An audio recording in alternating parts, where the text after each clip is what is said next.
ਇਹ ਪੇਚੀਦਾ ਸ਼ੈ ਹੈ। ਇਹ ਕਹਿਣਾ ਗਲਤ ਨਹੀਂ ਹੋਏਗਾ ਕਿ ਪੱਥਰ ਦੇ ਦੌਰ ਤੋਂ ਲੈ ਕੇ ਇਨਫੋਰਮੇਸ਼ਨ ਟੈਕਨੋਲੋਜੀ ਤੱਕ ਇਹ ਸਾਰੀ ਤਰੱਕੀ ਐਸੀ ਦਿਮਾਗ ਦੀ ਵਜ੍ਹਾ ਤੇ ਹੋਈ ਹੈ ਤੇ ਅੱਜ ਇਨਫੋਰਮੇਸ਼ਨ ਟੈਕਨੋਲੋਜੀ ਸਾਨੂੰ ਅਜਿਹੀ ਰਾਹ ਸੁਝਾ ਰਹੀ ਹੈ ਜਿਹੜੀ ਇੱਕ ਜਾਦੂ ਨਗਰੀ ਵੱਲ ਲੈ ਕੇ ਜਾਂਦੀ ਹੈ ਤੇ ਇਹ ਮਸਨੂਈ ਸਿਆਣਪ ਦੀ ਦੁਨੀਆ ਹੈ।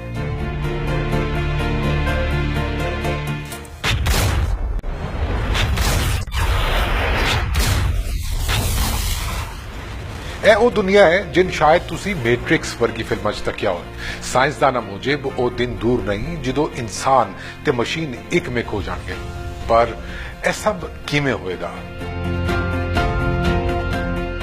ਸਾਇੰਸਦਾਨ ਨੈਨੋਬੋਟਸ ਨਾਮੀ ਖੁਰਦਬੀਨੀ ਆਲਾਤ ਨੂੰ ਇਨਸਾਨੀ ਦਿਮਾਗ ਦੇ DNA ਦੇ ਨਾਲ ਜੋੜਨ ਦਾ ਆਹਰ ਕਰ ਰਹੇ ਨੇ ਔਰ ਅਗਰ ਇੰਜ ਹੋ ਗਿਆ ਤੇ ਇਹ ਨੈਨੋਬੋਟਸ ਸਾਡੇ ਆਸਾਬ ਦਾ ਹਿੱਸਾ ਬਣ ਕੇ ਸਾਡੇ ਦਿਮਾਗ ਨੂੰ ਦੁਨੀਆ ਦੇ ਇੱਕ ਵੱਡੇ IT ਨਿਜ਼ਾਮ ਦੇ ਨਾਲ ਜੋੜ ਦੇਣਗੇ ਤੇ ਫਿਰ ਦਿਲ ਕਰੇ ਤੇ ਤੁਸੀਂ ਆਪਣੇ ਦਿਮਾਗ ਨੂੰ ਕੰਪਿਊਟਰ ਤੇ ਅਪਲੋਡ ਕਰ ਦਿਓ ਜਾਂ ਇਹਦਾ ਬੈਕਅਪ ਬਣਾ ਲਓ ਜਾਂ ਫਿਰ ਤੁਹਾਨੂੰ ਜਿਹੜੀ ਵੀ ਮਾਲੂਮਾਤ ਚਾਹੀਦੀਆਂ ਹੋਣ ਆਪਣੇ ਦਿਮਾਗ ਦੇ ਅੰਦਰ ਡਾਊਨਲੋਡ ਕਰ ਲਓ।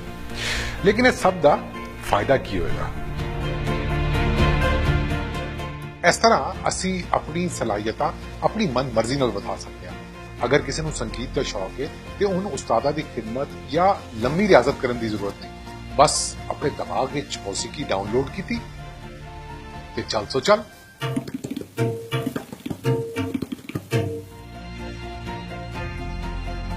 ਹਯਾਤਿਆਤੀ ਤੇ ਮਸ਼ੀਨੀ ਸੋਚ ਦਾ ਮਿਲਾਪ ਸਾਰੀ ਬਿਮਾਰੀਆਂ ਨੂੰ ਵੀ ਉੱਕਾ ਮੁਕਾ ਦੇਵੇਗਾ। ਇਹ ਤਾਂ ਹੋਏ ਇਹਦੇ ਫਾਇਦੇ।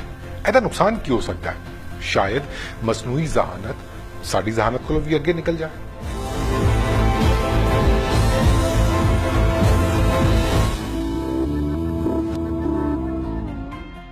ਮਹਾਨ ਸਾਇੰਸਦਾਨ ਸਟੀਫਨ ਹਾਕਿੰਗ ਕਹਿੰਦੇ ਨੇ ਕਿ ਮਸਨੂਈ ਸਿਆਣਪ ਦਾ ਵਾਕਿਆ ਤਾਰੀਖ ਦਾ ਸਭ ਤੋਂ ਅਹਿਮ ਵਾਕਿਆ ਹੋਏਗਾ, ਲੇਕਿਨ ਇਹ ਵੀ ਹੋ ਸਕਦਾ ਹੈ ਕਿ ਇਹ ਤਾਰੀਖ ਦਾ ਆਖਰੀ ਵਾਕਿਆ ਹੋਵੇ। Who sent you here?